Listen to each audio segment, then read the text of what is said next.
Assalamualaikum warahmatullahi wabarakatuh. Perkenalkan, nama saya Dirpan Iskandar.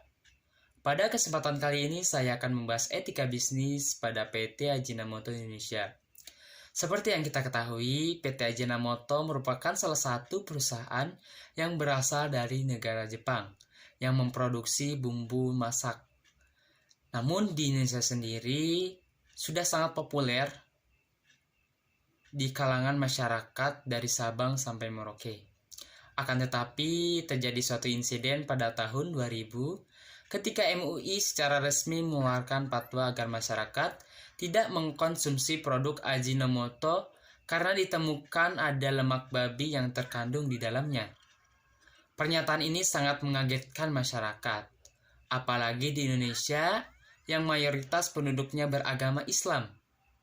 Walaupun sempat melakukan pembantahan, manajemen Ajinomoto akhirnya menarik puluhan ribu ton produknya yang terlanjur beredar di pasaran.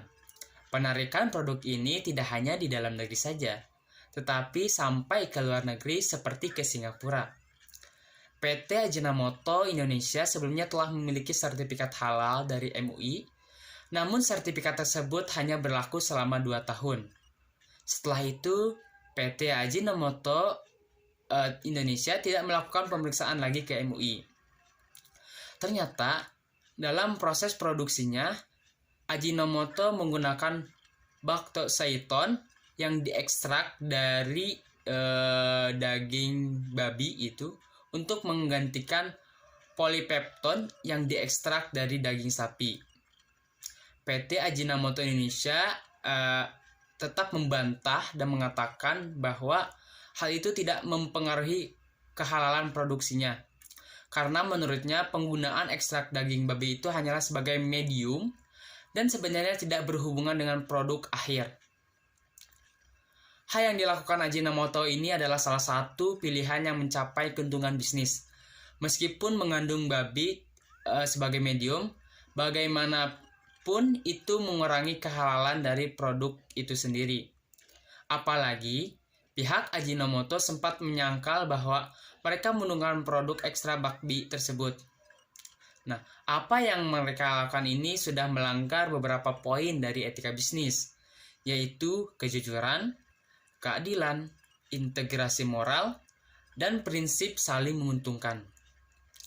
Dalam hal ini, PT Ajinomoto Indonesia telah melanggar prinsip kejujuran karena mereka tidak terbuka terhadap bahan-bahan yang digunakan dalam bumbu penyedap tersebut. PT Ajinomoto Indonesia telah mengabaikan hak konsumen dan tidak memikirkan lebih jauh dampak yang disebabkan bahan yang tidak halal untuk para konsumen yang menganut agama Islam. Lalu, perusahaan telah melanggar prinsip integritas moral karena berbagai macam cara diupayakan agar nama baik perusahaan tetap terjaga dan membuat konsumen terus mempercayai perusahaan tersebut. Selain itu, perusahaan telah melanggar prinsip saling menguntungkan karena perusahaan yang hanya memikirkan keuntungan yang akan dicapai bahkan jika itu tidak berarti merugikan pihak lain. Pada akhirnya, hanya pihak perusahaan yang memperoleh keuntungan. Ajinomoto juga telah melanggar prinsip otonomi tidak mengikuti pemeriksaan ke MUI secara rutin. Di setiap perusahaan yang menjalankan suatu usaha atau bisnis, diharapkan menerapkan suatu etika dalam perusahaannya. Karena untuk membentuk suatu perusahaan yang kokoh dan memiliki daya saing yang tinggi, diperlukan suatu landasan yang kokoh yang dimulai dari kepercayaan masyarakat. Dalam kasus ini, seharusnya perusahaan tidak menggunakan bahan yang seharusnya tidak digunakan dalam sebuah produk yang bersertifikat halal.